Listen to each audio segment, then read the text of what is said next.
kahit naka-jacket ka, sobrang init talaga.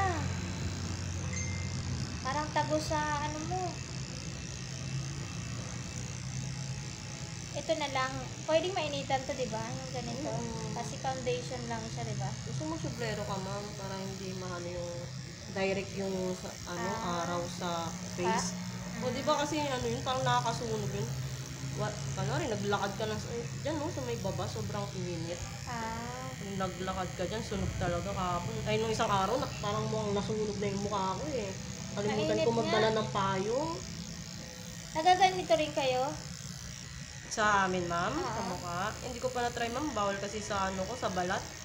Si Ganda? Si Ken po. Yung kausap niya.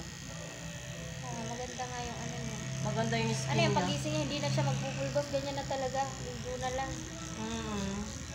Tsaka hindi siya mamano tigyawatin. Hindi katulad sa atin. Yung tubukan ng tigyawat. Kaya